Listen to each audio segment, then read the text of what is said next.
vou chamar aqui o André Prando.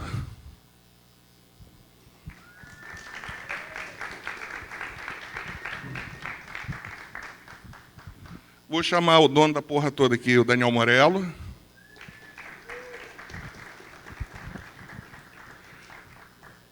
E do Baiana System, representando o Baiana System, o Roberto Barreto.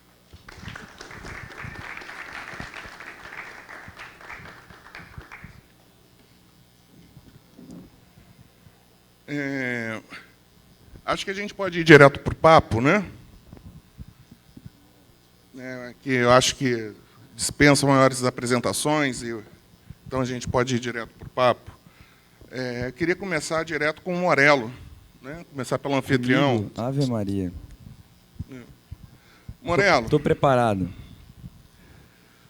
Conta pra gente. Cantor de rock, compositor. Compositor, ex-cantor. Band líder. Ex-band líder. A gente pensa... construção, né? Dono de um programa de rádio, tem um programa de rádio, 2 programas.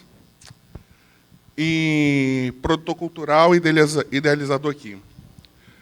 Em qual momento você sai do lugar que acaba sendo um pouco confortável de cantor e compositor para perceber essa necessidade de estar fazendo um evento como esse? Rapaz, eu acho que quando eu comecei, o André Prando estava começando por aí também, na mesma época, e o André Prando foi por um caminho, eu fui por outro. Mas, no final das contas, quando eu tinha minha banda, tinha meu álbum, tinha o meu show, eu não tinha onde tocar. E a cidade não estava pronta para me receber, e a partir do momento que você não tem quem te receba, você entra na fase do do it yourself, que é uma palavra muito falada aí durante várias meses, que já aconteceu durante o Formemos.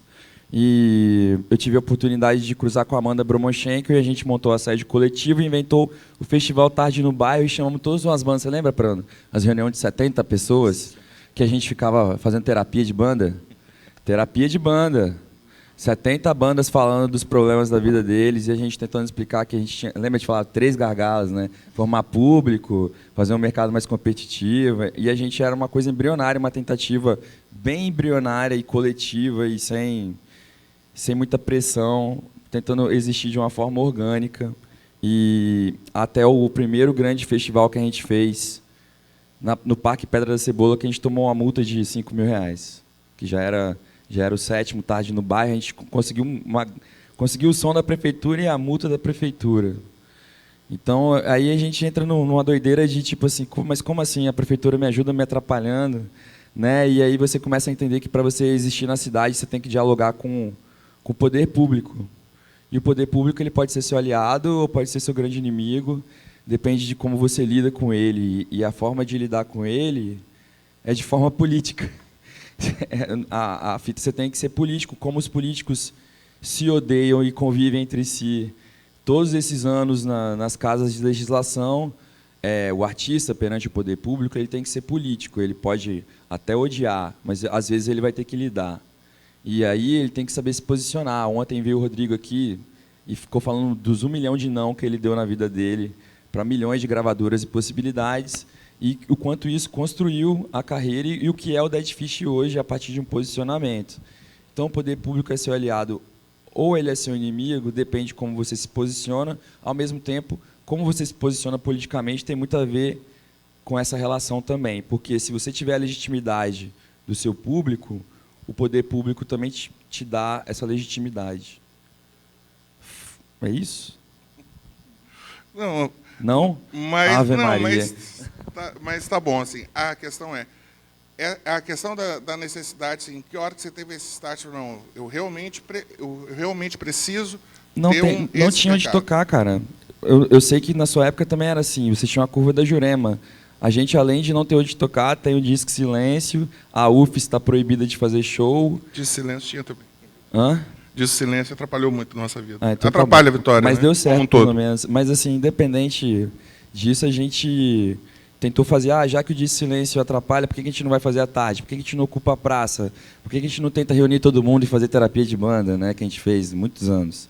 E ajudou e morreu um monte de banda, a gente matou um monte de banda, mas essas bandas viraram outras bandas. O próprio André Prando virou André Prando, e muita coisa aconteceu desde então, vários artistas surgiram, né? O movimento gera todo movimento gera dois tipos de situação. Gera aquela pessoa que te estimula e aquela pessoa que te inveja e quer fazer igual e faz, o que é bom porque amplifica o movimento.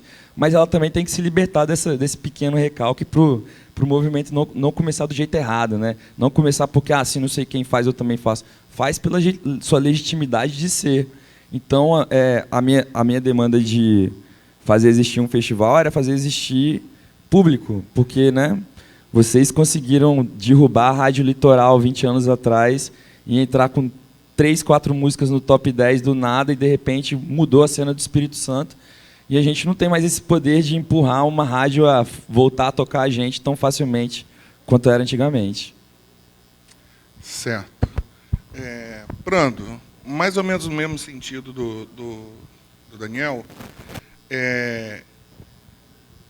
que horas você também percebe assim, eu preciso deixar de ser banda e ser um André, né, para lançar o seu trabalho próprio? Uhum. Boa tarde, primeiramente. Acho que, em respeito a quem está vindo de fora, a gente merece uma apresentação, sim. Eu sou André Prando, muito prazer, tenho 28 anos, sou capixaba, artista criado, nascido aqui. Enfim, como ele disse, hoje eu represento o meu próprio trabalho, né? Eu sou um artista solo e tenho toda a minha equipe, minha banda que me acompanha, mas o meu trabalho se baseia em mim, né? Nas minhas composições. Ele está falando porque ele teve uma época em que eu tive banda, né? Que foi essa época, inclusive, que o Morello contextualizou do início do assédio coletivo. Mais para cima? Tá. Nessa época eu tinha uma banda chamada Mendigos Cientistas e ela durou de 2009 a 2012, mais ou menos, 2013. Foram minhas primeiras experiências de circulação, de fazer muito show. A gente fazia muito show na UFES, que era o nosso principal palco, que é a nossa universidade, que faziam festas semanalmente e tal, enfim. E a partir de 2011, eu comecei a apresentar o meu trabalho como André Prando.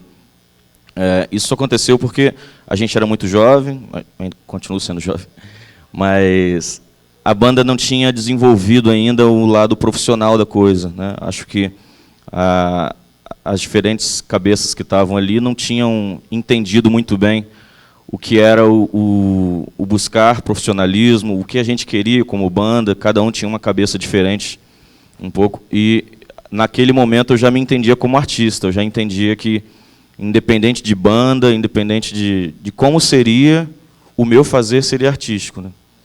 E eu estava começando minha universidade de música, na Federal aqui também, então eu estava vendo um pouco além do que a banda, né?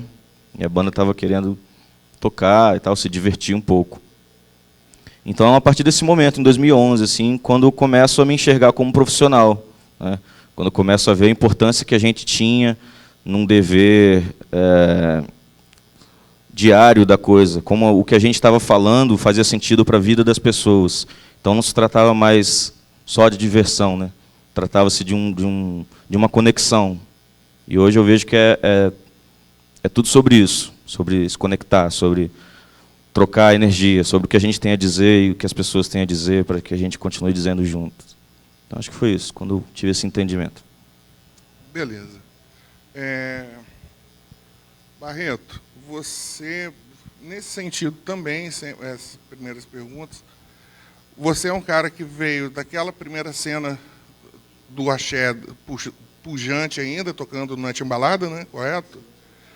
Passou pela sua banda com Lampirones em um outro momento da indústria, em um outro local, e hoje você está independente. Como é que você faz, como é que foi na sua carreira essa transição de estar na indústria do axé, no auge da pujança dela, e migrar para o outro lado de forma independente? Bom, tá saindo aí? Não, né? Alô, tá saindo? Boa tarde a todo mundo, prazer estar aqui, mais uma vez, agradecer aqui o convite Daniel, que a gente conversou algumas vezes antes de conseguir vir. André, prazer estar com artistas aqui, todos aqui do estado enfim, já desde o momento que é convidado a pensar em vir para aqui, isso já passou a ser um aprendizado grande. Conversei com uma repórter que tinha ligado para falar e perguntar sobre, justamente fazendo perguntas sobre o Baiana System especificamente, de como isso funcionava e ver como as pessoas daqui enxergavam aquilo.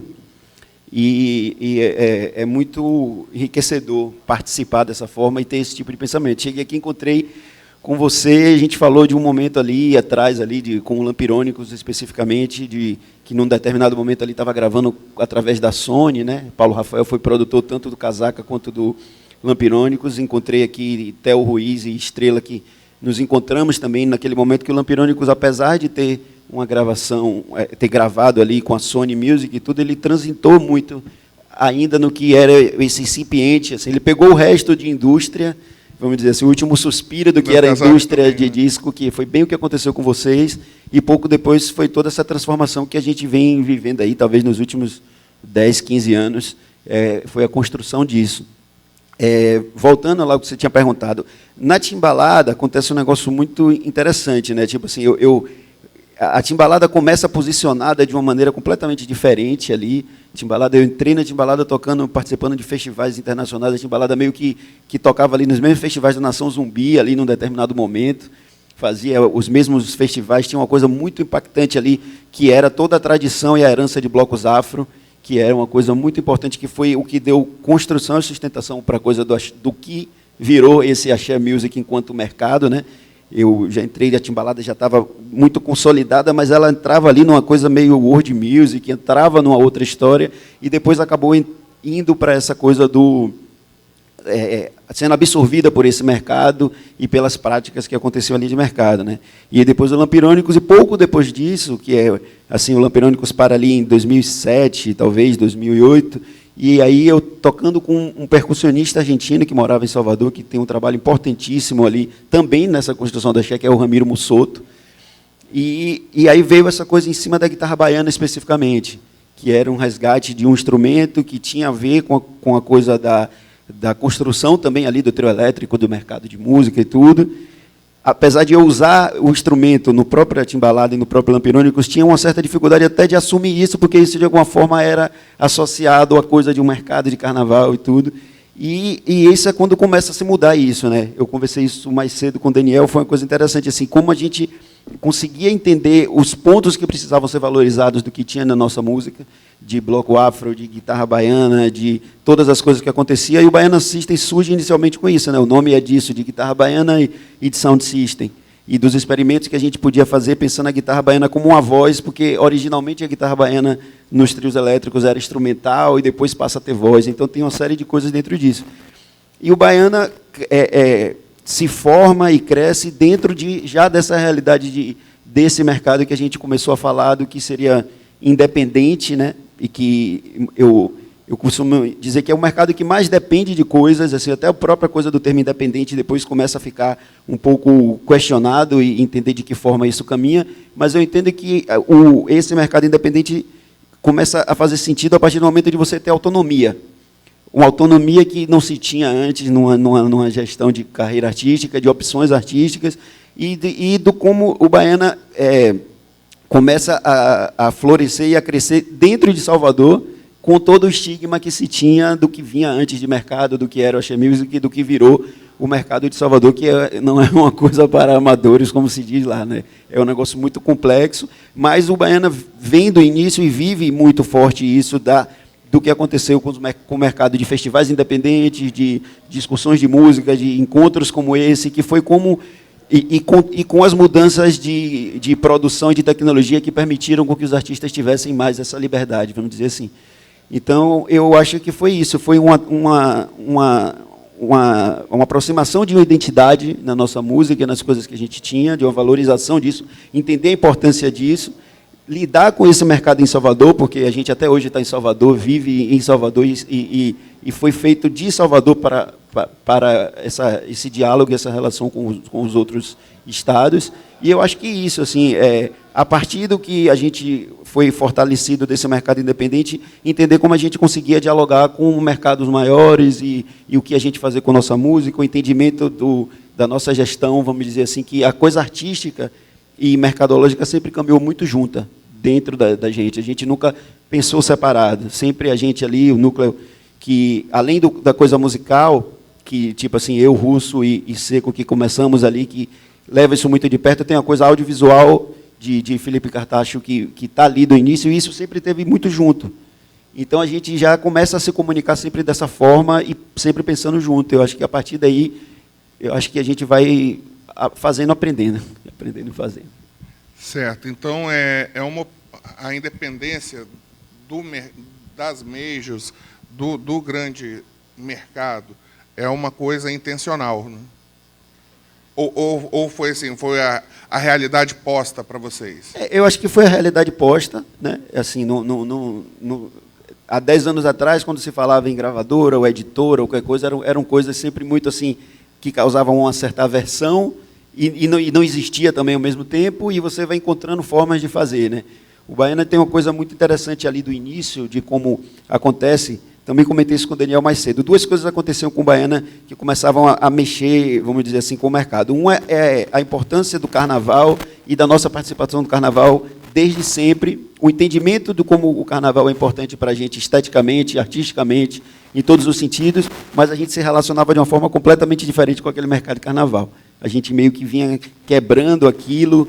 E outra coisa foi viagens para festival fora, que desde o primeiro ano a gente, enfim, por uma série de coisas, de incentivo que na época a Secretaria de Cultura estava fazendo, a gente já lança um disco e viaja, participa de um festival na China, depois de um festival no Japão, e isso começou a fazer com que a gente visse como as pessoas estavam enxergando o que a gente estava lidando de uma forma diferente. Então, isso consolidou a gente de um jeito, e a gente não tinha outro jeito, a gente ia fazendo porque era o que era posto, mas, ao mesmo tempo, isso começa a mudar quando a gente começa a entender que o papel da editora talvez estivesse mudando, que a nossa relação com a distribuição de música talvez estando na nossa mão e a gente entendendo um pouco mais, apesar de que a gente ia caminhando com isso, né, assim, entendendo como a gente comunicava e as coisas que a gente também deixava de fazer. Assim, isso para o mercado em Salvador é muito estranho, porque você tem um funcionamento ali que, se você não está dentro daquilo, as pessoas, pô, quem são esses caras? Quem está com eles? E isso sempre era estranho. A gente, muitas vezes, deixava de fazer coisas, incomodava mais do que as coisas que a gente fazia dentro de Salvador. E aí, quando a gente começa a ter uma representatividade de público, isso começa a mudar, porque a gente começa a vir ali de coisas que a gente fazia no Pelourinho, como a gente vinha tocando, a própria história que a gente usava, como a gente usava símbolos que as pessoas reconheciam, apesar de ter um estranhamento, que era guitarra baiana, que era percussão, que era sound system, que era festa de largo, que era essa linguagem, causava um estranhamento, mas as pessoas de alguma forma reconheciam. E quando isso começa a ter uma relação com o público de uma maneira muito, vamos dizer assim, verdadeira e direta, isso começa a ter uma representatividade, isso começa a incomodar. E aí as pessoas tentam se aproximar daquilo e a gente, de alguma forma, a gente criou uma maneira muito particular de se comunicar. E eu acho que isso vai fazendo essa construção. Vai fazendo a coisa caminhar e dar certo, né? Porque vocês são o melhor show do Brasil hoje, né? Isso é um fato. Prando, eu e o Barreto, a gente é da última geração que achou que ia ficar rico assinando com uma gravadora. Você já é um artista que já surge na época da internet. Assim, só para comparar, porque parece que é próximo, mas não é. Quando o Casaca e o Lampirônicos assinaram com a Sony, o YouTube não era uma realidade, ele não existia, né? Você já é um artista que já começa pós-YouTube, né? E se comunica muito bem, acho fantástico. Vejo seus stories, acho fantástico. Como você fica super à vontade ali na frente da telinha ali. Mas, com tudo isso, você lançou um disco bem sucedido, independente, mas esse último, você optou por, ao menos, distribuir pela Sony. Coincidentemente, a Sony também. Eu queria que você falasse sobre essa sua opção em tempo de internet, né, depois dessa fala toda do Barreto, essa sua opção, porque os contratos que nós assinamos eram os padrões de todos, e se você podia explicar um pouco qual é a diferença do seu contrato que provavelmente é o que fez você optar por esse lançamento, via Sony. Esse disco que eu lancei agora é meu segundo disco, né? Meu primeiro disco é de 2015. Não sei nem onde cabe mais usar independente ou não, porque eu vejo tudo independente, né? E dependente ao mesmo tempo, como você mesmo colocou. Mas esse disco de 2015 só aconteceu porque ele foi contemplado pela Lei de Incentivo à Cultura, aqui do Espírito Santo, a Secult, produzir esse disco. E aí, desde 2015 até então, a gente fazia muitos shows. Desde 2017 eu já tinha material para gravar esse disco, mas não conseguimos levantar grana, foi através de financiamento coletivo. E aí produzimos esse segundo disco, que foi lançado em dezembro de 2018, sob produção do Henrique Paoli, que é o nosso baterista, e do Júnior Tolstói, lá no Rio de Janeiro, onde a gente gravou. Esse disco, depois de estar pronto, a gente teve a oportunidade de ter esse contato com a Sony. Então, foi um contrato unicamente de distribuição digital, né? Eu não faço ideia de como foi o contrato que vocês assinaram, mas com certeza era muito melhor que o nosso. Não é.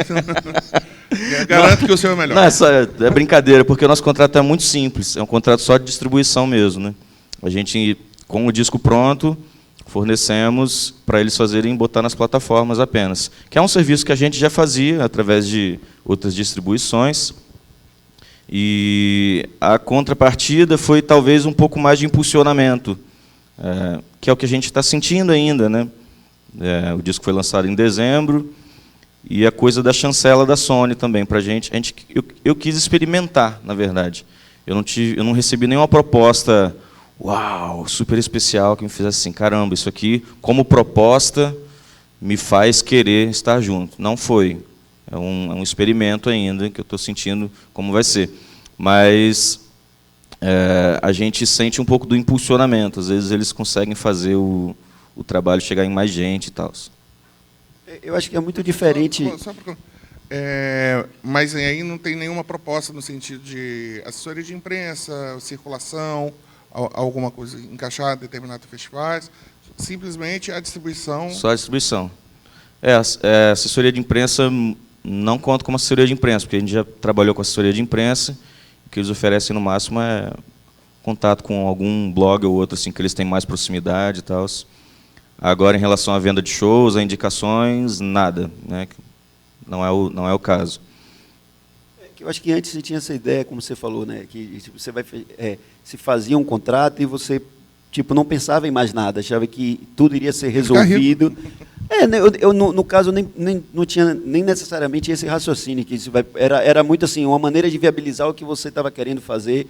A gente, na época, com o Paulo Rafael, queria que ele produzisse o disco, e, de repente, a gravadora viabilizou naquele momento, inclusive, essa coisa que era muito difícil, estúdio, como gravar, como não sei o quê. Então, quando isso se dissipou, mudou totalmente as relações, porque a gravadora hoje, ela não tem opção, ela teve que se reaproximar. É que nem o pensamento de editora. A editora era uma coisa muito assim, todas as nossas obras eram diretamente com o autor, mas chega uma hora que você começa a não administrar aquilo. E aí é legal que, de um determinado momento, você possa ter uma editora, mas aí você muda a forma de negociação. Não é mais desse jeito. A distribuição digital é tanto. Então, a gente, no nosso caso, especificamente do Baiana, a gente tem a editora que é a Máquina de Louco, que é a nossa editora. E aí você faz um contrato de coedição, de administração. E tem um percentual. Então, você joga em cada situação, porque, por exemplo, a parte visual, os textos, tudo nosso a gente faz. A gente até já tentou, numa situação, ter uma assessoria ou ter uma coisa, mas a gente sempre acaba voltando e a gente refazendo. Então, a gente prefere assumir que a gente faz e a gente faz parceria em determinada situação. Então, mas eu acho que não existe um formato que dá certo com o Baiana e que vai dar certo com... Eu acho que como o André estava falando ali na situação dele, cada um vai achando aquele momento. Daqui a pouco você está vendo que o seu digital não está sendo da mesma maneira, a gente começou com o NRPM, depois acabou mudando. Então, eu acho que também o próprio entendimento disso, assim, que os artistas foram começando a ter que entender um pouquinho de cada uma dessas coisas para estar cuidando disso, né? Então, isso muda as relações, porque antes você conversava, era uma coisa totalmente de outro planeta. Hoje, a aproximação, por exemplo, a gente hoje tem uma relação muito próxima com a UBC, porque tanto a gente, cada um individualmente é da UBC, como a editora da gente e a gente também é produtor fonográfico. Então, você consegue chegar perto da UBC, você consegue ter uma relação. A gente tem uma música licenciada que vai para um filme, que vai para uma coisa, você vai indo em cada situação. Isso vai ajudando você a entender como você pode melhorar essa relação com o mercado, né? Você falou uma coisa bem importante aqui, e eu acho que vai ser a principal lição desse encontro, é que não existe uma forma, né? A gente tem, todo mundo chega, apresenta a palestra do seu ponto de vista e tal, das suas estratégias, mas é bem legal o que você falou, que é bem importante que o artista entenda como caminhar e como ele pode tirar o melhor das ferramentas que ele tem e das habilidades que são naturais dele, né? Morello. Rapidinho. Que isso é legal também, porque o que acontece a seguir do contrato vai muito além, sabe? Como eu disse, o nosso contrato é muito simples, só de distribuição, mas o fato de ter uma equipe à nossa disposição, a gente consegue discutir muita coisa de estratégia de comunicação, de coisas a virem ser lançadas ainda e tal. Então, é uma construção. Ainda a gente está sentindo como é, né? Mas eu sinto que vamos para novos caminhos, né? Está valendo a pena? Assim, até o momento você está confortável, né? Estou bem. Isso é o que importa. Está valendo a pena. Morello, você fez, a gente falou de toda essa sua cambalhota, né, de cantor de rock a produtor do evento, mas eu vi que você está gravando um disco seu agora. Quem te disse isso? Seu Instagram.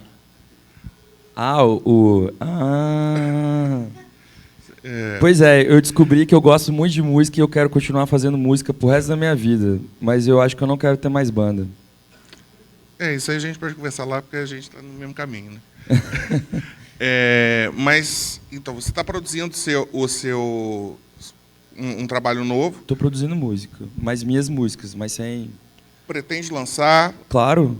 Vai tocar? Não. É tipo isso. Na verdade, é assim, que a gente... Qual a estratégia que você tem para esse produto que você está produzindo? Qual é a estratégia de você firmar ele no mercado a partir do momento que ele estiver pronto? Porque você vai querer ser consumido de alguma forma. Se você vai tocar, se não vai tocar. Eu descobri uma grande crise minha, pessoal, porque eu não tenho um estilo de som próprio, né? A música que você viu no Stories é uma música sobre o bairro Jardim da Penha, que eu fiz porque eu acho legal ter uma música sobre Jardim da Penha. Eu não estou nem um pouco preocupado com o que as pessoas vão pensar sobre o que eu penso sobre Jardim da Penha até. E, ao mesmo tempo, a outra música que eu estou gravando é totalmente em inglês, porque eu tenho um sonho de um dia ouvir uma música minha na BBC de Londres. Mas eu estou gravando, tipo assim, eu gostaria de ter uma música na BBC de Londres, eu vou gravar e vou mandar para lá. O que vai acontecer com ela? Não sabe. Não. Mas eu só quero. Aí depois eu quero fazer uma música que eu faça toda a bateria com a minha boca. E eu quero ter a vivência de ter vivido essa experiência.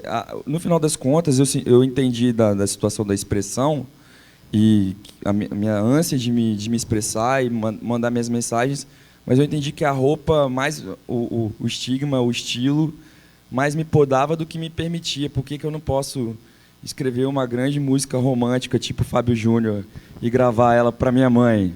E tá aí, mãe, gostou? Maneiro, para todas as mães do Brasil, porque música para mãe funciona, música para pai funciona. Então, eu decidi só me libertar. Assim, na verdade, a banda se libertou de mim, né? Eu acho que foi o processo oposto. Né?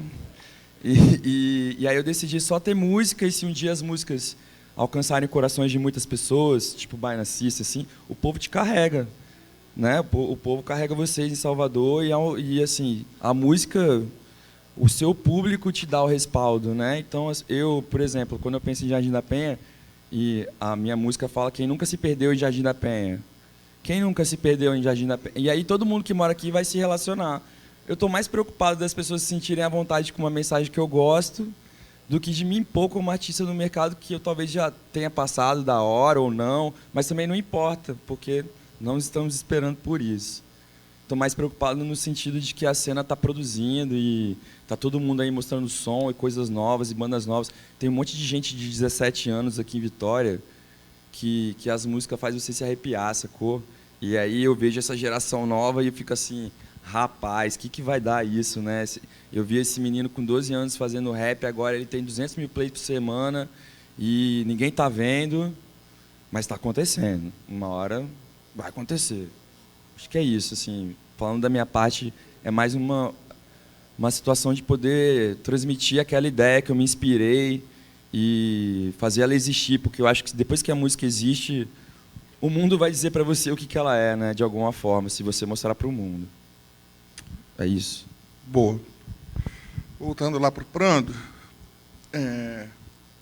Prando,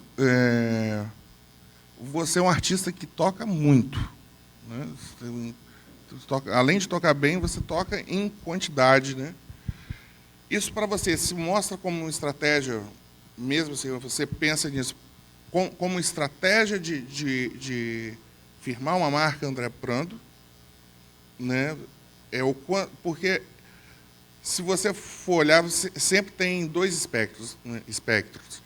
Pessoas que falam que, ainda mais que você toca muito em Vitória, na região da Grande Vitória, que isso cansaria um público de você, mas também tem um monte de gente que defende, que fala, não, isso tem que tocar mesmo. Como você converte isso para o artista André Prando, né, assim, como capitaliza na marca, se pondo como produto, né, para as pessoas consumirem seus streamers e tal, e como é que você lida com um camarada e converte isso para público, aquele cara que foi desavisado no restaurante ou no bar que você está tocando, que estava lá para ouvir qualquer coisa, menos o André Prando, né? Como é que você consegue captar isso, está fazendo isso, trazendo para o André? A coisa de me tornar muito presente, paralelamente, ela foi como estratégia de firmar, tipo, eu existo, né, num lugar onde a gente sabe que a gente tem poucos espaços para tocar, tem poucas oportunidades, ou lugar que tem fecha, enfim. Precisava de um jeito estar tocando, que as pessoas soubessem, né, que as pessoas ouvissem falar. Então, me tornar presente. E outra necessidade, né, eu vivo disso. Né, então, preciso pagar minhas contas. Né. E aí, mas eu sempre me policiando se existia demanda, né, se as pessoas queriam me ver semanalmente. E eu fui vendo que sim. Fui vendo que sim. E assim como ontem à noite, sim, as pessoas estavam lá para me ver. Né? Então, sempre sentindo... eu nunca me sujeitei assim, a tocar em lugares para ser só uma música ambiente. Né? Eu, como artista que defendo minhas próprias canções e tal, com violão, eu me apresento muito sozinho também, né? No formato voz e violão.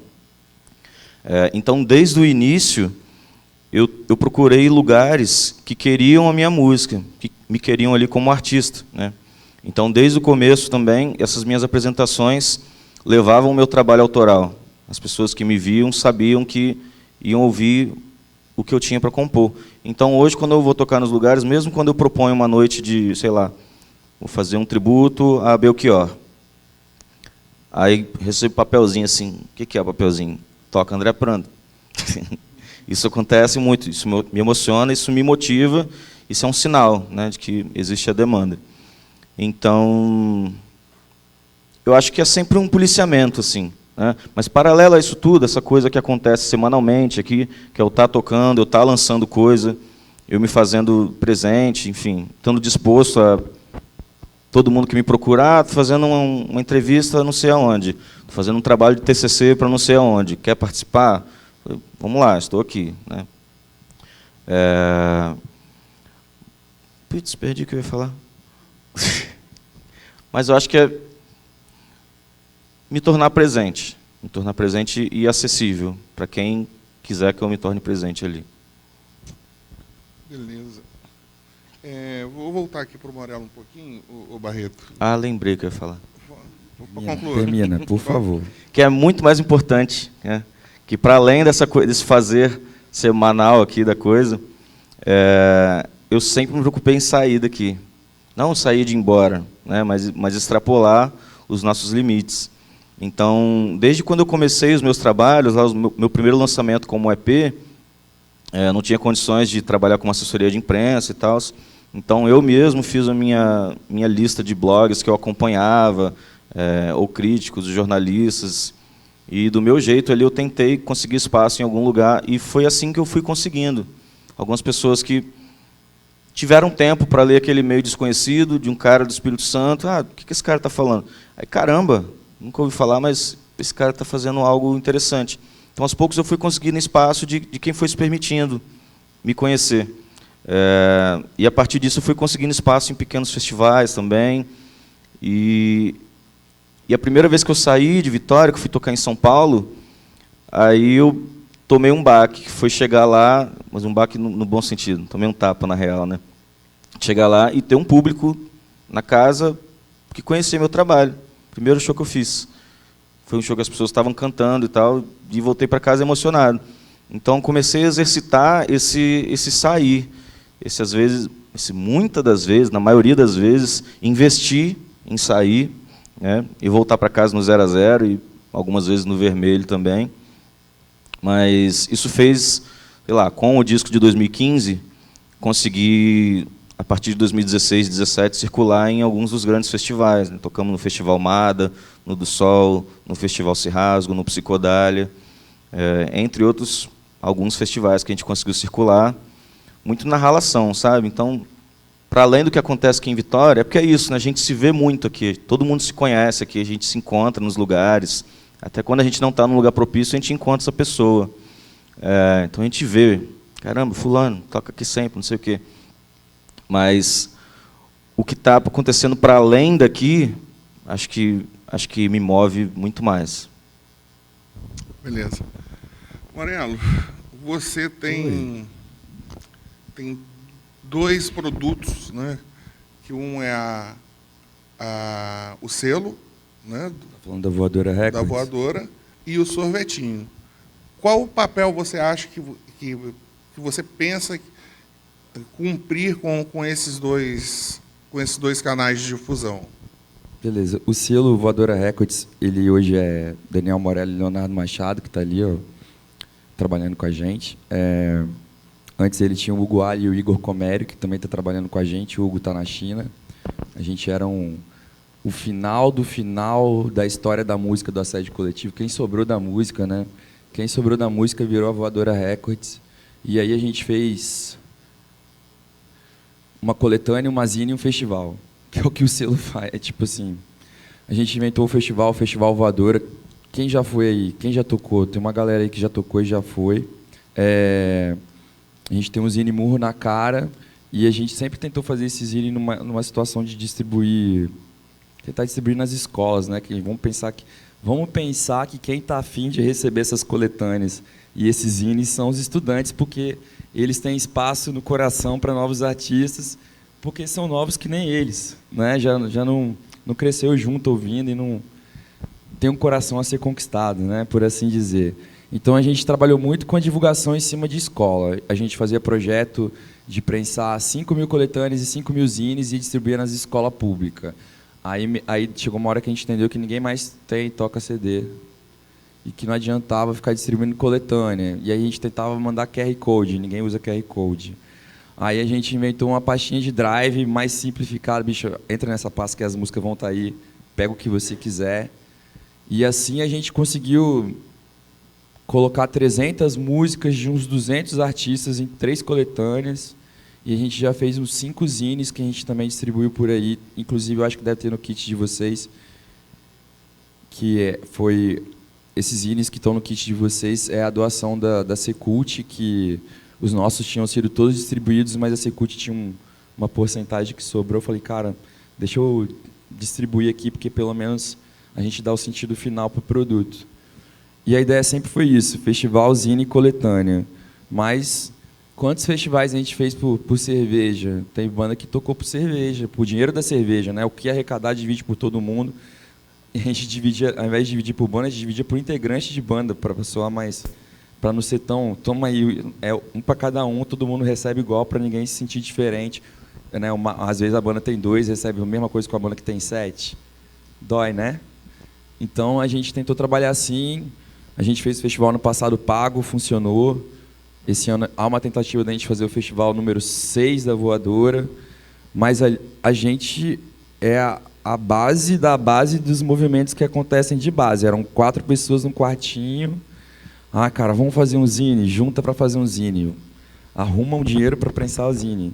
Organiza a distribuição do zine para o zine não ficar no seu quarto pegando poeira por meses e meses, que tudo que você faz de material, às vezes vem no volume grande e fica acumulando, né? Todo mundo tem um quarto com um monte de CD velho, não sei o que, guardado, aquelas caixinhas fechadas de 25. E a gente foi desovando, tudo na tentativa de popularizar a quantidade de produto, porque a gente também não entrava numa fita de dizer o que é bom, o que é ruim, porque o mais importante ali é mostrar que existe. Então a Voadora foi muito mostrar que a gente existe. E o Murro na Cara já tinha... O Murro na Cara é uma zine que tem ideologia e tem filosofia. O Léo é mestre em filosofia, eu sou formado. A gente mete uns textos assim para rachar a cabeça mesmo, e ao mesmo tempo zoeira, coisas lúdicas, porque é normal de zine. E é isso, a Voadora Records é um projeto bem pequenininho de resistência. E funciona só na resistência mesmo, quando a gente consegue... E sempre que acaba um festival, a gente fica 4 meses sem se falar, para não dizer que é fácil. Né? Já o Sorvetinho FM, cara, a gente tem há 5 anos, eu fazia ele de 3 horas por dia, vi que participava, tá ali. O Wilkler está aí também, participa do Sorvetinho. E a ideia era, já que nenhuma rádio toca música capixaba, vamos ocupar esse horário com música capixaba. Nos primeiros anos a gente conseguia se revezando, apresentar os programas, depois ele ficou massivo, tipo 3 horas por dia, todas as tardes, tendo que ficar à disposição do programa. E aí o público também, as próprias bandas não se sentiam representadas, porque mistura muito, você nunca sabe quando você toca. E aí a gente resolveu mudar o programa. Esse ano ele mudou de horário, 18 às 19 horas, o horário do Rush, para ver se a gente, ao invés de eu ter 3 horas, 1 hora num horário bom. E aí a gente inventou o Top 10. E o Top 10 é uma tabela que eu montei no dia 31 de dezembro, que eu marquei a última música de trabalho de todos os artistas. Tem uns 70 artistas aqui do estado, a última música de trabalho. E eu comparo YouTube, Facebook, Spotify. Eu não consigo acessar o resto, porque eu não sou a PlayAxe, não tenho, né, esse tipo de tecnologia na minha mão, mas eu comparo a diferença entre a semana anterior e a próxima. A semana anterior e a próxima. E aí a minha tabela está super colorida, já tem várias semanas, né, que a gente já está no final de maio, a gente já está em junho. Quer dizer, 6 meses eu estou acompanhando o quanto cada um de nós está tocando na internet. E aí eu descobri um monte de coisa que eu não sabia. Eu descobri um monte de artistas que eu não sabia. Eu consigo dividir artistas em dígitos semanais. Tem gente de 6 dígitos, tem artista fodástico que tem 2 dígitos. E aí você tem artistas consagrados capixabas com 3 dígitos. Você fica, caraca, tem um menino de 17 anos com 200 mil plays e tem um artista consagrado capixaba com 300 plays na semana na música. Os dois lançaram no mesmo dia a música. E aí, bicho, minha cabeça derrete. Porque eu ainda estou tentando entender o que está acontecendo, mas eu acho que eu vou ver. O mundo vai mostrar, né? É o público que carrega. Quem dá esses plays carrega. Então, o Sorvetinho FM, por ser diário e a gente poder mapear desde o começo desse ano, de repente ele mostrou que sempre vai ter uma galera nova começando, e aí quando a pessoa já está dentro da linguagem, né, os millennials, os meninos de 17 anos lançam músicas de mês em mês. É um absurdo, é um ritmo que para mim foi até difícil de lidar, como é que as pessoas estão conseguindo lançar áudio e vídeo mês a mês, e sempre com uma produtividade grande, sempre forte, bem produzido. E a minha geração não consegue, sacou? E eu estou antes da sua ainda. Então a gente... É um aprendizado. E o Sorvetinho FM está nessa, prestando atenção. Toda hora aparece uma pessoa nova. Show. Barreto, você já falou um pouquinho, André falou também da questão da circulação. O Baiana foi uma banda que começou a circular muito rápido, né? Pelo menos é a impressão que eu tenho. Rapidamente vocês montaram a banda e já estava circulando. Como é que vocês se organizaram efetivamente para essa circulação e alcançando tanta visibilidade nacional muito rápido? Porque para o mercado independente, apesar da internet, ainda é um pouco lento, né? Porque você tem essa exposição que o Baiana alcança hoje, né? É um fenômeno, pelo menos no meu entender, é um fenômeno da música independente, tem muita exposição, muita relevância, e vocês conseguiram isso rapidamente, de forma independente. Como é que... Rapidamente, só que né? A gente já falou de coisas aqui, né? Tanto de história pessoal como do que... E eu comentando com o Daniel mais cedo... A sua carreira não foi rapidamente, você aprendeu... Mas o Baiana fez 10 anos agora, né? Sim. Então, que também a gente não se tocou disso, porque a gente fez uma matéria para a revista Nós, quando foi relançar o primeiro disco, que é de 2009, ano passado, e nessa entrevista que a gente meio que parou para entender, porque também quando você está fazendo as coisas e você está no meio da história, você não consegue, às vezes, de dentro, perceber determinadas coisas, né? Mas, fez 10 anos agora, né? Então, talvez, nacionalmente, isso começa a circular mais a partir do Duas Cidades, que é um disco de 2016. Né? Então, o Baiana já tinha 6 anos, e nesses 6 anos iniciais, além daquilo que eu te falei, de ter circulado muito por festivais fora, né, que teve a ver com a coisa da Secretaria de Cultura, a gente foi para um festival na China, e aí depois foi convidado de novo a voltar, e depois fez Japão, e depois fez Rússia, sempre coisas assim inusitadas, e que nos ajudavam a entender como é que a gente se comportava nessas coisas de circulação. E, ao mesmo tempo, a gente também pegou muito desse momento inicial de circulação nos festivais independentes, né, de Conexão Vivo, de Oi, uma série de festivais que fez com que é o que eu acho que é o grande mérito disso que aconteceu com essa coisa independente, mais uma vez, entre aspas, que foi justamente as pessoas começarem a se conhecer, os estados se olharem. Você começa a ouvir falar de Goiânia, né, a partir de festivais e de coisas que estão acontecendo numa cena, você começa a voltar a ouvir falar de Belém, você fala de Fortaleza, de Salvador, porque tem, por exemplo, estados como, enfim, Bahia, Rio de Janeiro, Pernambuco, que historicamente tem, vamos dizer, mais inserção em mercados, né? Mas eu acho que o que vinha acontecendo era um pouco disso, né? A nossa circulação se dava através muito de festivais e depois da forma como a gente tentava comunicar aquilo, e eu sinto que também tinha uma expectativa muito ao que vinha da Bahia, né? Assim, ao que viria da Bahia depois do que aconteceu ali nos anos 80, nos anos 90 com aquilo. Foi muito do que a gente estava conversando, porque, por exemplo, quando falaram, né, vamos lá para bater um papo em Vitória, que já é uma coisa que você já por exemplo, eu estou com 3 artistas e 3 pessoas que, além de artistas, também trabalham na fomentação disso, de gerações diferentes e de Vitória, né? Aí quando você pensa assim, eu vou falar disso, do que acontece na Bahia, de como é isso. E essa mobilização vai fazendo com que você entenda como é que você está circulando, como vocês estão vendo o que está acontecendo lá, porque existe uma coisa assim, o mercado de Salvador, por exemplo, é muito cruel, especificamente em Salvador, mas a gente nunca saiu de Salvador, porque para o Baiana System era muito importante continuar em Salvador, já que a gente tinha ferramentas de poder estar fazendo essa circulação. E eu acho que a forma também que a gente teve de parcerias, a gente sempre pensou em parceria. As pessoas, quando vinham, por exemplo, quando a gente começa a lidar com coisas que já começam a ficar um pouco maior, quando, sei lá, se tem uma música que a gente colocou que estava na abertura de novela, quando você começa a ter coisas que começam a lidar com isso, as pessoas sempre, de alguma forma, falavam comigo, com o Russo, com o Cartaxa, as pessoas sabiam de que o artístico estava caminhando muito perto disso. E a gente nunca quando a gente fica em dúvida, o artístico sempre prevalece nas escolhas e nas coisas que a gente estava fazendo. E eu acho que tem muito isso, de como assim, a consciência que você passa a ter da representação que você tem para o lugar que você vem, né? Quando a gente está falando aqui de André, que é um artista que é de uma geração bem mais nova que a nossa e que já traz toda uma história de uma cena que vocês estão falando aqui, vocês, aos poucos, começam a entender a importância de como isso vai chegar para o resto do país, do que é Vitória. Do mesmo jeito que Salvador, sabe? Tipo assim, a gente... que Bahia que a gente quer representar, né?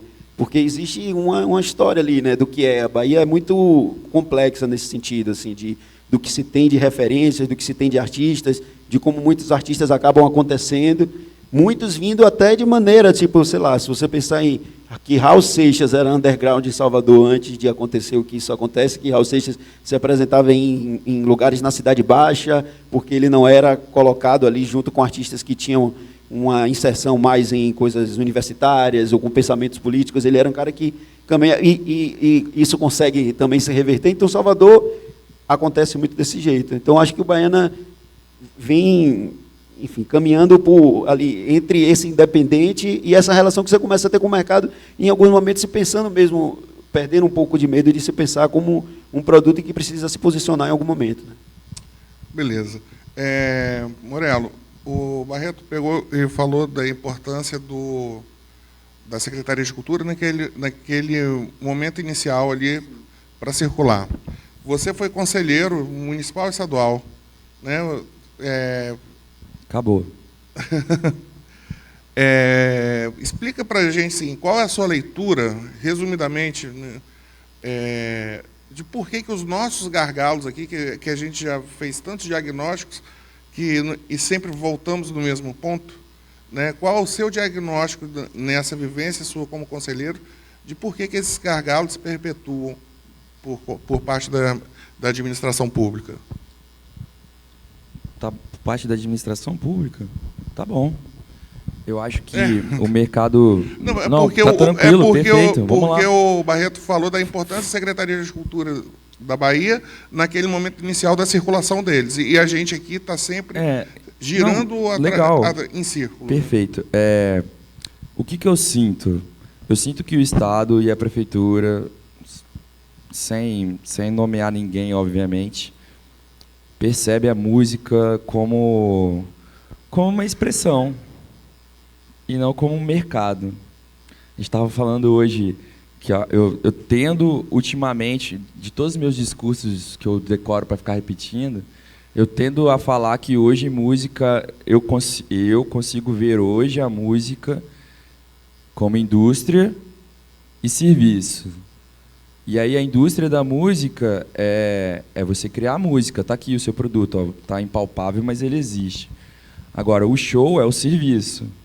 Pô, mas se eu estou prestando um serviço, eu dou uma nota fiscal. Se eu dou uma nota fiscal, eu tenho CNPJ. Se eu dou uma nota fiscal e tenho CNPJ e sou uma empresa, por que eu não posso ser respeitado como uma empresa, como o dono da padaria, que a polícia protege? Por assim dizer, tentando não... Por que eu não posso pensar na minha banda, no meu produto, como uma coisa que eu tenho que investir para poder crescer?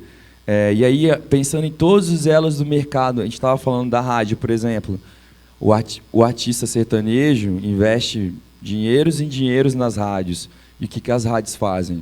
Elas tocam o artista sertanejo, porque o artista sertanejo entende que a rádio precisa pagar salário para os caras, e aí a rádio, né, o cara está me ajudando, rola ele entende que ele depende da rádio como a rádio depende dele. Aqui a gente talvez não tenha dinheiro para ficar bancando a vida de ninguém da rádio, e ao mesmo tempo a rádio também não faz questão nenhuma de tocar a gente, porque a gente não está bancando a vida deles. E aí a gente se perde em alguns lugares. Mas voltando ao poder público, se o poder público, que eu fugi, né? Se o poder público lidasse a gente como indústria e serviço, talvez a gente tivesse mais voz perante os políticos ou o próprio entendimento da prefeitura. A gente chegou a ouvir esse ano que, para o Sebrae, a música não é cultura criativa no Espírito Santo. E aí isso a gente entrou em conflitos homéricos. Uma quebra de paradigma. Não, mas é um resquício da Unimos. É um resquício da Unimos. Depois deu errado esse negócio, vão ficar 10 anos sem investir em música. Então, assim, até desmistificar isso de novo, resgatar o Sebrae. Então, assim, eu queria que todo artista capixaba desse nota fiscal só para poder falar. Meu irmão, olha o tanto de CNPJ, de produtor musical que você tem aqui. Você tem certeza que você vai tratar a gente de uma forma inferior? A gente é uma indústria, a gente é um mercado. A gente tem volume, a gente tem share, a gente tem participação, a gente gera emprego, a gente usa insumos, a gente usa a indústria audiovisual, a gente fornece música para o videogame. Como assim? E aí talvez um dia esses políticos, ou a própria visão do Estado, possa ver a gente como um potencial de enriquecimento. Tanto que Salvador, turismo e a música da Bahia andam coladinhos, né? Você viu, o Carnaval é um dos maiores eventos do mundo no mês de fevereiro, na Bahia. E quem vai lá sabe o tamanho do Carnaval, é um negócio absurdo, gigante, inexplicável. E o quanto a Bahia recebe, arrecada e produz e gera emprego, e as pessoas conseguem, às vezes, fazer o dinheiro do ano no Carnaval. As músicas falavam isso. E é isso. O dia que o Estado entender que a gente tem um potencial de gerar riqueza para o Estado vai ver a gente de jeito diferente.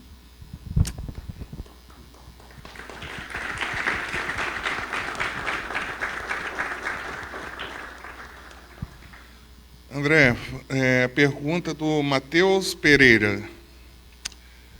Qual o nível de importância você vê na formalização do seu conhecimento por meio da universidade? Quais conselhos você tem para dar para quem está trilhando esse caminho? Se você optou por querer a academia e querer o caminho da música na universidade, cai dentro, né?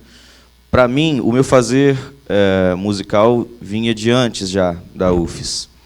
E ter o conhecimento teórico e de história e tudo que a gente teve lá abre muitas portas da nossa mente, né? Mas eu acho que a parte principal do meu fazer como universitário foi o contato com outros universos, né? Foi o contato com outras cabeças que pensavam diferentes de mim, foi o contato com pessoas que já tinham um trabalho como produtores ali dentro da universidade. Então, quantos estudantes que estavam começando a experimentar o que era produzir um evento na universidade, eventos em que a gente tocava também, para experimentar o que era o palco também, né? Quantos desses não são produtores de hoje, né? Então, que eu comecei a estreitar uma relação desde lá. Então, muitas pessoas, porque é fundamental em tudo, ainda mais quando a gente não tem uma equipe ainda, com quem trabalha com a gente, com quem vai nos representar e tal, a coisa orgânica é muito importante, né? Então, essa construção orgânica que eu tive a oportunidade de fazer a partir da universidade reflete muita coisa hoje, reflete em o quanto que eu conheço muita gente, né, que está produzindo, que está organizando coisa, criando também.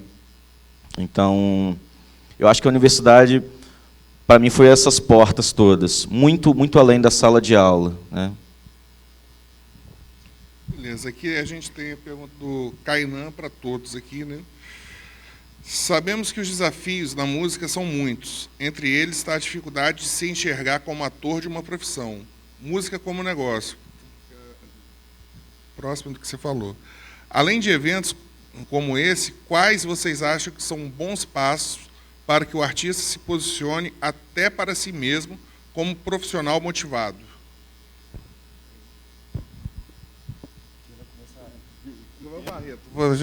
Bom, pronto, deixa o Baiana falar, gente. Pô, enfim, é bem amplo assim o que ele está falando e diz respeito a tudo isso que a gente está conversando aqui, né? Assim, eu acho que a coisa da motivação vem de vários aspectos do que você está fazendo e do reconhecimento. Eu acho que isso que a gente falou sobre que tem muito a ver com o que Daniel falou aqui do seu sentimento de importância, de você se mostrar, porque muitas vezes isso acontece muito com a arte, né? E com coisas que não são tão para o poder público ou por que quer que seja que gere esse tipo de coisa, que não seja tão direta assim, é muitas vezes entender o valor que tem nisso tudo acoplado a isso, né? Então, às vezes dá mesmo essa sensação de que aonde você vai se sentir motivado, aonde você vai buscar isso da cadeia. Eu fico um pouco temeroso sempre com essa coisa de conselho, vamos dizer assim, entre aspas, assim, eu digo, olha, é isso assim, eu faça tal coisa, porque também a gente começa a falar de muitos assuntos que muitas vezes a gente não tem nem tanta certeza, né? Tipo, sobre mercado, sobre como você vai fazer, mas eu acho que essa consciência das coisas que você está fazendo e do valor que você tem e o poder que você tem de barganha, que eu acho que tem em todas essas relações, é justamente a sua arte, assim, o que aquilo representa e o que às vezes você deixa de fazer, né? Isso que a gente estava falando da ligação com política, por exemplo. No Carnaval em Salvador tem uma situação muito interessante, porque isso tem toda aquela coisa da arte, mas quando chega em cima, a política é uma coisa que fica ali muito, muito explícita de como aquilo acontece, né? Então, quando o Baiana System começa a sair em Salvador, cada vez com mais gente, e começa a ter uma representação popular, de repente a gente já se viu em situações ali de estar prefeitura e governo brigando para dizer quem é que está colocando, e aí você fica numa situação extremamente delicada, e a gente sempre tenta se sair disso e se resguardar. Assim, ó, a gente quer estar ali, a gente quer ser ouvido, a gente quer estar no carnaval, a gente quer ser distribuído, quer participar, mas isso não vamos dizer assim, em detrimento de qualquer coisa que prejudique o que você acredita que você está fazendo e o que vai lhe valorizar ali no mercado, no que quer que seja. Eu acho que, no caso de música, é muito difícil a gente entender as variantes que tem disso, né? O que você está acontecendo, o que é distribuir, o que não é, onde é que você está. Poxa, o digital que não dava nada, de repente começa a dar alguma coisa, você começa a ter que prestar atenção no digital, porque só tem o digital, não tem mais o físico, não tem mais o que funciona. E eu acho que é isso, eu acho que como cada um vai sentindo isso e a confiança que você tem no que você pode fazer com sua música de maneira verdadeira, porque o mercado também varia muito, né, véio? O mercado também, quando a gente estava falando de 10 anos atrás, o que se falava nos festivais e na circulação independente é completamente diferente do que se fala hoje, né? Então a velocidade é bem grande. Kainan, eu acho que é contatos, acessar as pessoas que você admira, conversar, discutir sobre equipamentos com as pessoas que você gosta, do jeito que elas trabalham os instrumentos delas, plantar sementes em outras cidades. Tem uma artista capixaba chamada Tami, que ela está morando no Uruguai, mas aonde ela vai, ela faz uma música em parceria com alguém e cria uma semente que ela pode voltar um dia e trazer o artista. Então, o contato, o intercâmbio, ele começa meio que dormindo na casa da banda amiga que você vai receber um dia. E aí a gente pensa em Linhares, por exemplo, você pode, e os movimentos que você faz pela cidade de Linhares, que é super reconhecido, a possibilidade de você poder trazer artistas que estão crescendo, que estão passando para a sua cidade, para quando você resolver botar o seu violão nas costas e fazer sua turnê pelo Nordeste, você ter várias casinhas para poder parar e se apresentar e conectar. A construção, ela é formiguinha, né? Essas conferências que acontecem pelo Brasil, elas existem exatamente para facilitar a possibilidade do encontro informal. Então, participar é primordial. Se apresentar para todo mundo, mesmo que ele não te conheça da segunda vez, também é primordial, porque na quinta vez ele vai te reconhecer e aí você vai virar um rosto comum e aí, de repente, ele já vai saber o que você faz, porque hoje você já é uma pessoa comum a ele. O orgânico, o digital é o que existe, o orgânico é o que fecha contrato, por assim dizer. Faz sentido? Acho que é isso. Acho que o Morello levantou uma coisa que acho fundamental do trabalho do Kainan, né?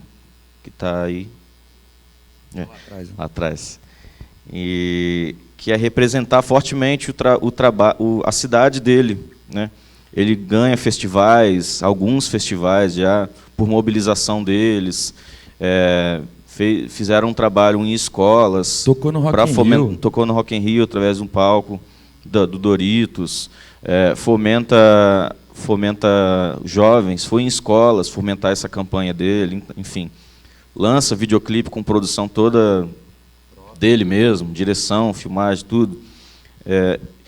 E leva a cidade dele para onde vai, né? Então, acho fundamental sentir essa pertinência do que é o seu trabalho no seu espaço e que isso motive você a levar ele para outros espaços também. Porque a pertinência, o entender o quanto que o seu trabalho significa para as pessoas, acho que é o maior gás, né?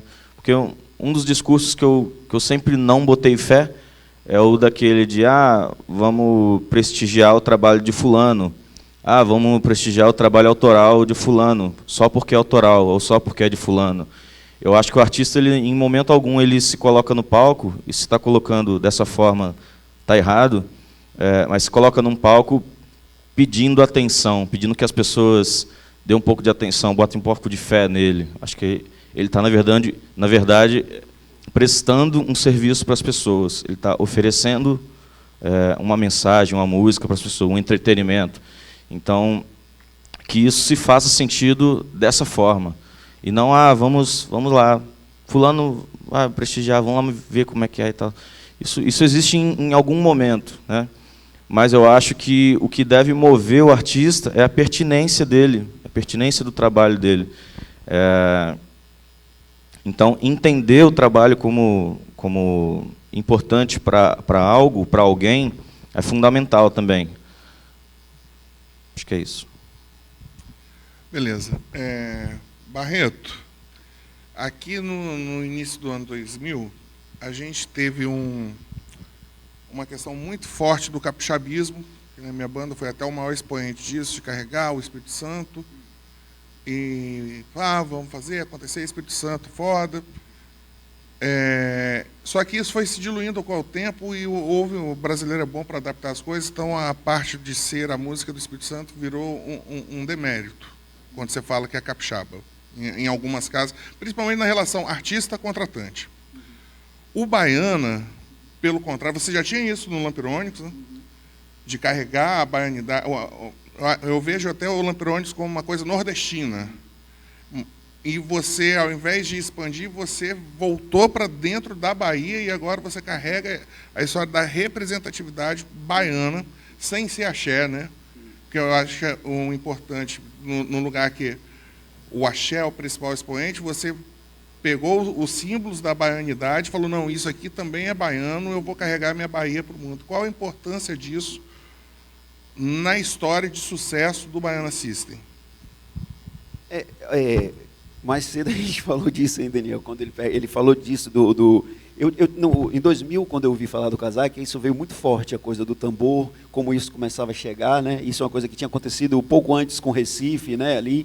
No caso do Lampirônico, as pessoas confundiam muito com Recife, não associavam a Bahia de uma maneira direta, justamente pelas características que tinha e de como o mercado, vamos chamar assim, de axé, funcionou nos anos 80 e 90, que é onde isso acontece de maneira bem forte. Até, para mim, pessoalmente, assim, artisticamente, algumas coisas eram difíceis. O próprio fato de usar guitarra baiana e de guitarra baiana ser uma coisa associada a carnaval e a uma série de coisas, isso criava vamos dizer assim, um demérito disso, assim, trazia uma situação. Você dizer que era da Bahia também foi um tempo difícil dizer que era da Bahia, porque isso também contava contra, porque essa coisa do axé, que surge de uma maneira pejorativa, isso ele fez uma confusão muito grande, porque ele colocava numa panela tudo, né? A música, tudo era a música baiana. Então, tipo assim, o próprio entendimento disso, você coloca a timbalada, você coloca o Lodum, você coloca Ivete, você coloca Jerônimo, você coloca Lazo, tudo como axé. E são coisas completamente diferentes. O que você tem de importância e de grandiosidade no trabalho de Jerônimo some dentro disso. O que você entende que Margareth Menezes estava fazendo ali nos anos 80 como um African Pop com uma coisa na frente, ela some dentro de uma coisa de mercado. Então, era difícil você associar, principalmente se isso resvalava no carnaval. Porque isso, muitas vezes, quando ficava na coisa do rock, ficava como um rock antagônico àquilo. Eu lembro que quando o Baiana começou com essa coisa da guitarra baiana e que a gente fazia umas coisas, tinham grupos como o Retrofoguetes, por exemplo, que era um grupo de surf music, e que era o pessoal do Dead Billies, que era claramente uma coisa de rock, e quando eles começaram a tocar, aí eles fizeram um negócio chamado Retrofolia, que era uma coisa para tocar no carnaval, inclusive eu participei com eles, e aí o pessoal do rock ficava horrorizado simplesmente pelo fato de ter guitarra baiana. Então ficava essas referências a qualquer coisa que tinha. Agora, recentemente, aconteceu uma coisa muito interessante com a gente, que foi uma coisa com o Pete, porque a gente começou a fazer uma faixa juntos. Pete sai de Salvador num momento muito delicado nesse sentido e se firma no mercado nacional de uma forma tal. E a gente começou a fazer uma faixa juntos e foi de uma maneira muito natural que isso aconteceu. E uma das coisas que ela falou, poxa, com o Baiana eu estou podendo voltar a falar de uma Bahia que eu tive que parar de falar. Porque para a gente era difícil, e para o Baiana também, quando se falava disso. Então, aí, quando a gente começou a voltar a falar assim, de de festa popular, de carnaval e de festa de largo como festa popular, que tem a ver com essas expressões de tambor, de uma série de coisas que tem que se some, né? Como fala da importância do que os blocos afros fizeram e construíram para a coisa do axé e que some de um reconhecimento. Então, quando você começa a explicar, ó, tudo bem, vamos explicar aqui, ó, axé não é um gênero musical, axé são várias coisas que se colocaram dentro de uma história, e a gente entender a importância disso para a gente em todos os sentidos, até visualmente falando, as expressões nossas de a máscara, as coisas populares, que eram coisas que ficavam ali, os caretas, as coisas o carnaval, a gente volta a falar de carnaval como um acontecimento social muito mais do que uma festa, pura e simplesmente, sabe?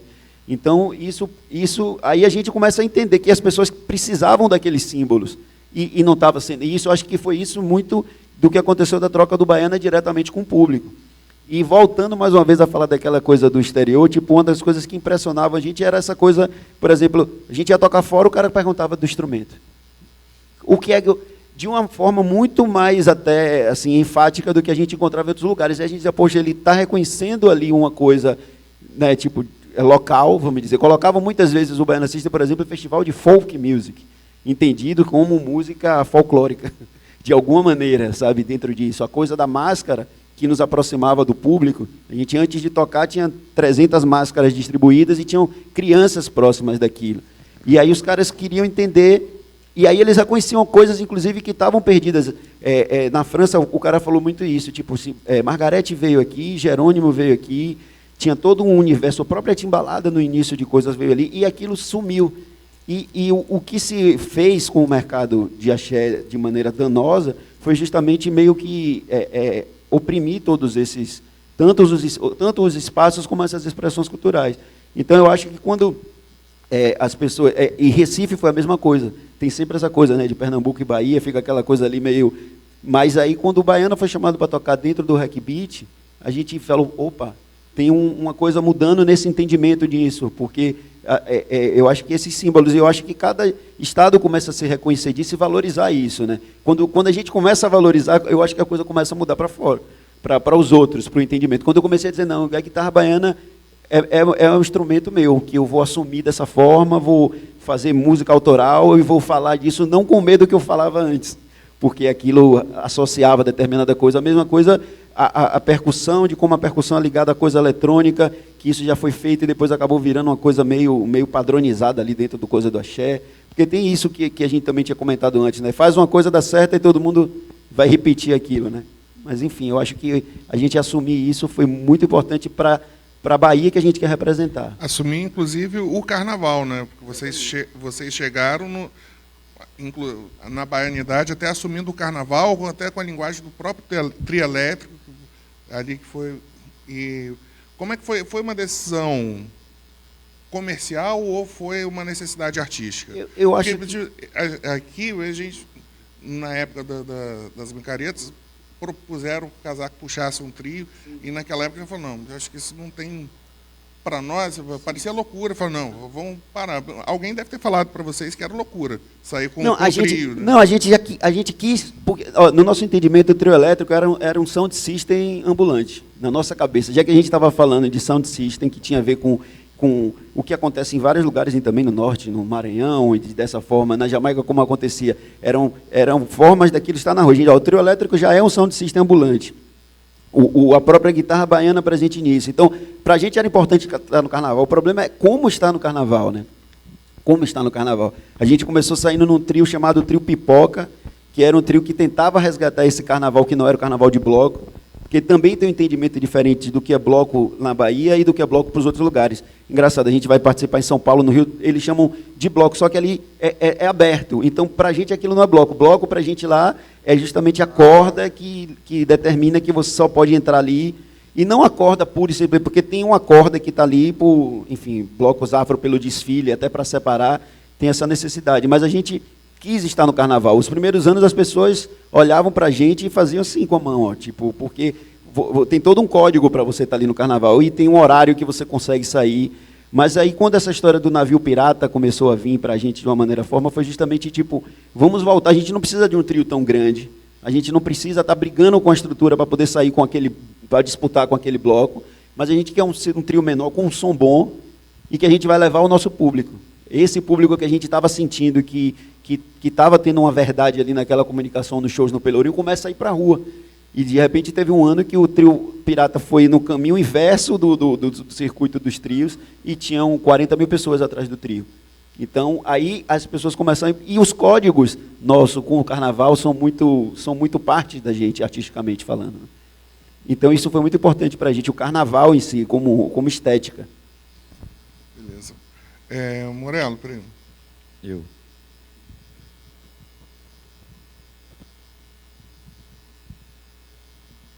Era para você, mas não estou entendendo a Não é pra palavra mim, então. principal aqui. Quer ajuda?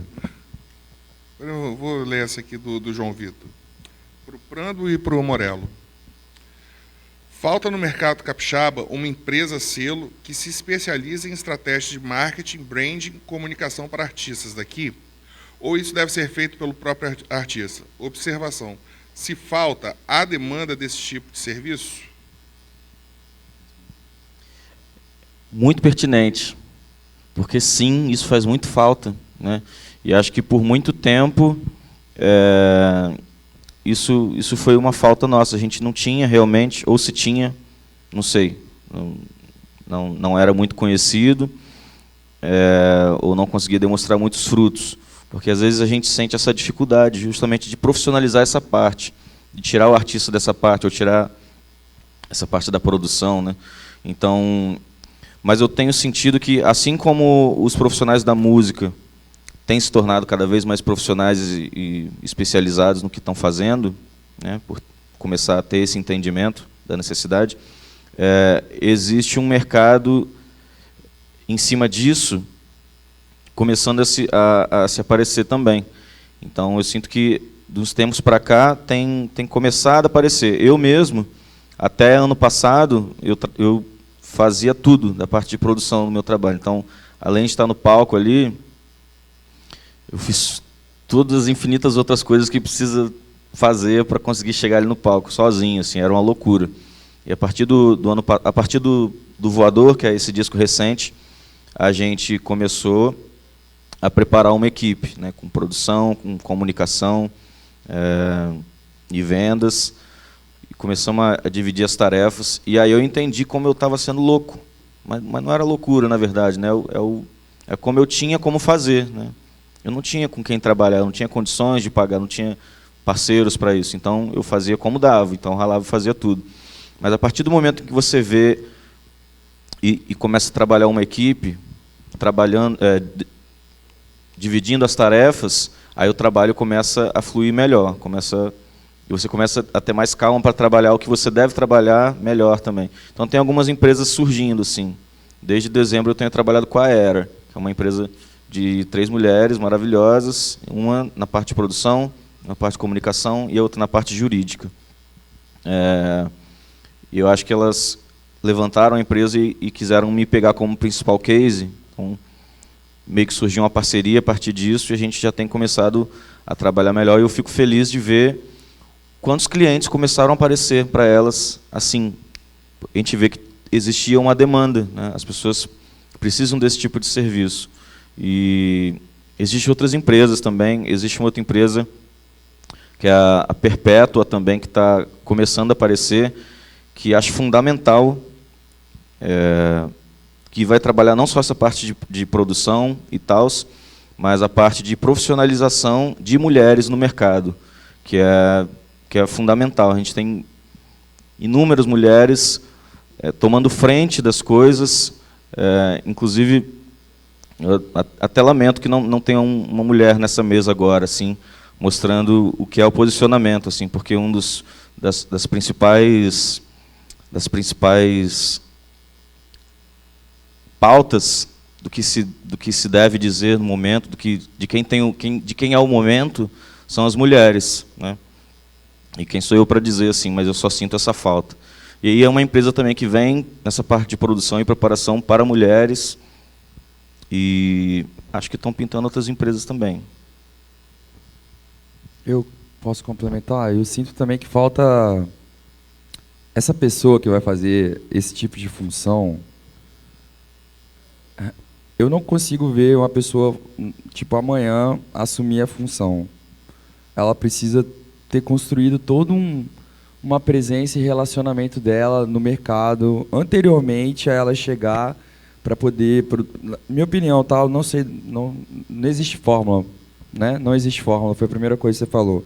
Não existe fórmula, mas se a pessoa conhece quase todo mundo, ela tem condições dela mesma investir algum tipo de dinheiro sério para você poder chegar em alguns lugares, e porque ela também vai ganhar com isso, porque ela está te representando, também percebendo em você como um serviço que ela está vendendo para ela arrecadar dinheiro e fazer muito dinheiro com você, artista, porque ela enxerga o potencial infinito financeiro em você.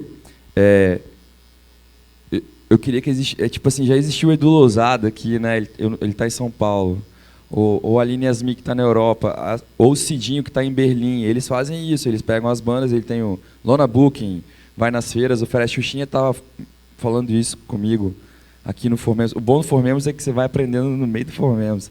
E aqui não existe mais a pessoa tipo Barral, que já tem anos de experiências e está aí destruindo, com várias bandas embaixo do braço, ali embaixo da asa. Ah, agora eu vou produzir você, agora eu vou produzir você, eu vou te botar ali, eu vou fazer não sei o que lá.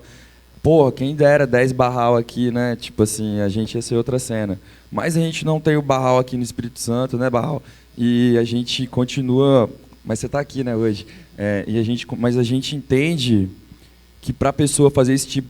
Quer dizer, novamente, eu, na minha opinião, entendo que a pessoa tem que ter um rolê aí, bicho. Porque chegar batendo na porta é muito mais difícil do que eu te conheço e depois eu vou bater na sua porta. Mas mais não querendo podar ninguém, não. Pode começar, galera, porque a gente está precisando que você chegue lá, né? Até virar o Barral, quanto demorou, né? Então, tem que começar o caminho para você estar realmente conectado com todo mundo, conhecer Gucci lá do Hackbeat, conhecer as pessoas das feiras, para você começar a mandar material, ter um relacionamento. Aí uma hora ele vai parar para saber quem é você e quais as bandas que você representa. E aí ele vai, pô, essa banda aqui eu acho que eu vou dar uma moral para ele. E aí ele coloca você num espaço de exposição enorme e as coisas vão acontecendo devagarinho. Queria eu que tivesse aqui e assim...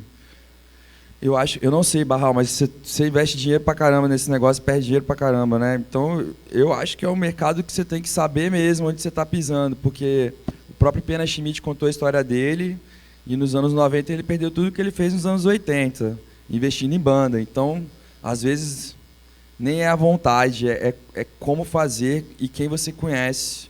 Por isso que circular é importante nesse sentido. É uma figura que trabalhe com isso, que seja uma pessoa de poder, já de muito tempo de estrada e tal, faz toda a diferença. Mas eu acho que as construções também são muito importantes nesse sentido, né? Por isso que eu estou pedindo que aconteça, porque Sim. senão a gente nunca vai chegar no cara que Sim. já está lá, né? Então essas empresas, mesmo que não tenham muito tempo de estrada, mas que estejam dispostas a construir algo com você... Faz parte do serviço das músicas, cara. Sim. Do negócio todo que a gente tem que estar fomentando. Perdão. É isso. Posso ler essa pergunta aqui? Lê. É porque a pessoa botou um não a mais, que aí ficou estranho. A palavra que você não sabia ler era periférico. Como desconstruir, ou por onde começar, o pensamento de que a música e o artista merecem lugares periféricos? Se limitar somente ao poder público? Não, porque toda praça tem dono. Uma coisa que eu aprendi fazendo festival é que toda praça tem dono e às vezes são 6 donos. Então, quando a gente foi montar o palco aqui do lado, veio 6 donos da rua conversar e se posicionar como dono da rua. E eu não sei se vocês reparam, toda vez que a gente vai fazer o show ali, eu chamo os vizinhos, porque eles vão vir de qualquer jeito. Por que não convidá-los, né? Eu acredito que o poder público ele é essencial para validar o movimento, mas sem a comoção pública, sem a vontade pública, sem o vizinho se o seu vizinho não te apoia, é um grande problema. Então, eu acho que a gente está aqui com o Beto e ele falando do bloco para 40 mil pessoas que foram arrastando, que ele foi arrastando 40 mil pessoas pela cidade. O poder público vê isso e vê o poder de mobilização do Baiana. Mas é o povo que legitima. O poder público só reconhece a legitimação que o povo te dá. Eu acho que é isso. Então, essa vai principalmente para o André e para o Beto. O artista, ele é uma vitrine, uma vidraça, né? Como vocês são artistas que se posicionam politicamente, né, abertamente nas redes? Como vocês lidam com isso, com a carreira, né? Quais os desgastes? Porque sempre tem um desgaste muito grande, né? E ataques. Como é que vocês lidam de maneira geral? Por que dessa necessidade de se posicionar, né? E como vocês lidam com principalmente os ataques que vêm disso, né? Eu acho que a gente vive um momento assim muito bom em vários sentidos e ao mesmo tempo também muito perigoso, porque tipo todo mundo tem todas as opiniões sobre tudo, tem acesso a você a todo falar mundo tá sobre certo, tudo, todo mundo está certo. Eu acho que é muito difícil hoje você não se posicionar politicamente. E politicamente, eu acho que não é só que às vezes a gente restringe o pensamento político a coisa partidária ou a coisa de eleição de um momento assim. Eu acho que o pensamento político passa por muito mais coisa, tudo que a gente vem discutindo, cada situação. Eu lembro que as primeiras coisas que a gente começou a ter problema direto, tinha um momento que a gente começava a responder tudo, a gente ficava respondendo, a gente vai enlouquecer se ficar respondendo, porque tipo, a gente fazia uns shows no Pelourinho, que eram shows mais populares, mas aí o pessoal reclamava de uma série de coisas. De repente a gente falou, não, vamos a gente produzir o evento, vamos melhorar um pouquinho, mas aí para aquilo funcionar, você tinha que aumentar R$10, R$20 o ingresso. E aí o ingresso que era 30 passou a ser 50. E isso virou tipo uma polêmica no Facebook, tipo, vocês se venderam, vocês começaram, tipo, e aí você começava a tentar responder cada coisa daquela. Aí daqui a pouco, a gente que sempre negou fazer certas coisas, aí você faz uma festa que não é no Pelourinho, que é num bairro tal, que é um bairro mais nobre, que te chama para tocar. E aí você tem que responder por que você está tocando lá e por que não tem... Então, você entra num jogo que você fica tendo que prestar conta de cada coisa. Mas eu acho que é muito importante você se posicionar e a pessoa saber com quem está falando, né, do que você fala. No caso do Baiana, o Baiana se construiu basicamente pelas suas relações com rede, né? Assim, a gente nunca teve nenhuma relação, a gente falou aqui de rádio, de TV, de uma série de coisas, a gente nunca nem buscou e nunca teve esses mecanismos para chegar. Quando tocou na rádio, tocou, porque já tinha essa legitimação de alguma forma.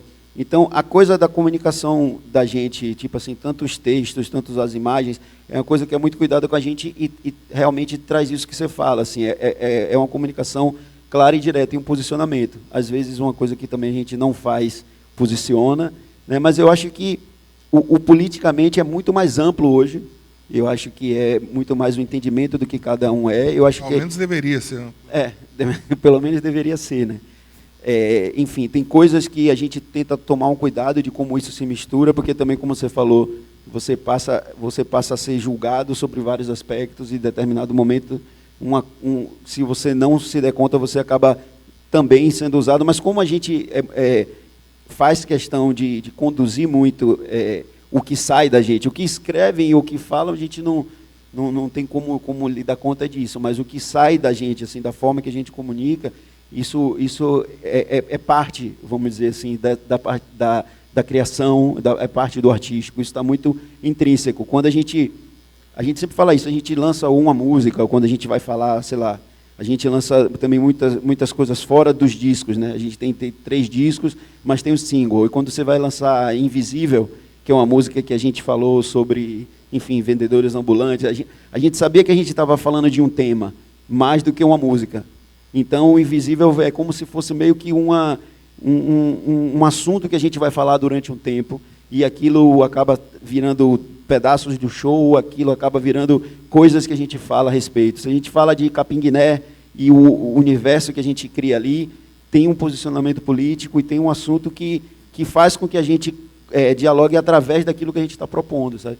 Então, no nosso caso, eu acho que isso está ali, mas eu acho que naturalmente você vai identificando quem são os seus pares no que você está falando. e principalmente no que a gente vem vivendo nos últimos tempos, que tem sido bem difícil, né? Acho que uma coisa que eu vejo que acontece na minha construção é que eu não separo, propriamente dito, o posicionamento do trabalho, porque, na verdade, o trabalho está se posicionando já. Então, não necessariamente eu vou precisar fazer uma publicação nas minhas redes falando sobre o que eu penso sobre tal assunto, porque a minha música já está falando sobre aquilo, né? E aí vem de uma preocupação da minha, na hora de compor, de que minha música, ali no puzzle da construção que eu faço ali, que ela fala sobre diferentes assuntos, da forma que eu penso, e de uma forma que toque as pessoas para que elas possam captar aquela mensagem, mas que a partir dessa mensagem possam desenvolver o pensamento crítico delas também. Então, acaba que sim, eu me posiciono muito, mas de uma forma natural, né? O que não me impede de depois fazer uma publicação, sim, sobre o tema que está acontecendo, que eu também acho importante. Nem de mudar de ideia também, né? Hã? E nem de mudar de ideia também. É né? isso, é vivência, né? Mas... E aí eu também tenho esse costume, acho que eu ainda posso, né, responder as pessoas assim, porque eu ainda consigo, mas imagino que muito difícil dar conta de responder todo mundo, né, tipo assim, e o desgaste que isso é também. Isso que você falou, André, é exatamente como acontece, tipo, quando a gente fala a letra de Capim Guiné fala muita coisa, mas chegou agora recentemente, a gente fez algumas postagens sobre educação, porque era muito importante para a gente falar disso e tinha a ver com o que a gente estava falando. E um caso muito emblemático disso que aconteceu, porque, enfim, a gente, mais uma vez falando, né, você já é uma geração que já vem disso, já lida com isso e já parte disso. O Baiana também, de alguma forma, é construído disso, mas uma coisa que eu vi muito sintomática disso que aconteceu recentemente foi com o Gilberto Gil, quando ele lançou o Ok, Ok, Ok, e que ele fala isso, né, tipo assim, as pessoas estavam exigindo que ele se posicionasse, e ele vem falar, eu tenho falado ao longo de 50 anos... A vida dedicada a isso, né? Uma vida dedicada a isso, e pode ser um momento que eu também não saiba o que falar, ou são várias coisas que levam você a, num determinado momento, falar de maneira mais enfática ou menos enfática. Eu tenho medo quando isso vira uma coisa somente panfletária de uma determinada forma. Eu acho que, artisticamente, isso acontece de várias formas. No caso do Baiana, isso tem sido feito, como você falou, muito, muito junto, muito próximo, porque tem a ver com esse movimento de mercado que a gente falou, tem a ver com coisas que a gente teve que enfrentar em Salvador para poder se posicionar. Então, cada coisa dessa, as pessoas sentem, uma saída dessa nossa no Carnaval, lidando com aquilo, as pessoas sentem que já tem uma coisa política ali mesmo. Sabe? O fato da gente passar durante um camarote das autoridades e não falar necessariamente só porque uma autoridade está ali, já é um posicionamento. E que isso, né, e que naturalmente as coisas que aconteceram no show, quando teve a imagem lá do Fora Temer, que saiu no Campo Grande, que isso viralizou, a gente não pensou em fazer aquilo e fez. Aquilo já aconteceu naturalmente, e poderia também não ter acontecido, né, naquele momento. Então, eu acho que quando você traz isso de uma maneira natural e verdadeira, aquilo vai ter um momento que vai aparecer mais, um momento que vai aparecer menos, mas sem a obrigação e podendo mudar de opinião, por favor. Que fique claro para a gente assim, que é um pensamento conservador o de que a arte não pode se posicionar, né, que a arte não deve ter uma bandeira, ou que não deve expressar o pensamento. Assim. Da aurora dos tempos da arte sempre foi assim. A arte representa, sim, algo assim. A proposta dela já é um mote, já é uma opinião. Né? Quer complementar, Amarelo? Eu não, estou tranquilo. Porque o Léo já deu toque ali que esgotou. Queria agradecer a presença de vocês aqui, a presença da plateia. E obrigado, é isso. aí, obrigado. O pessoal vai estar circulando por aí pelo evento. Quem quiser chegar junto, para colar e tirar o restante das dúvidas. Tá bom? Muito obrigado a vocês. Qual o próximo? Eu acho que daqui a pouco é a mostra de videoclipe. Não, tem uma palestra, né? Tem uma palestra aqui daqui a pouco, vai ser fantástico. Beleza. Obrigado, gente. Obrigado.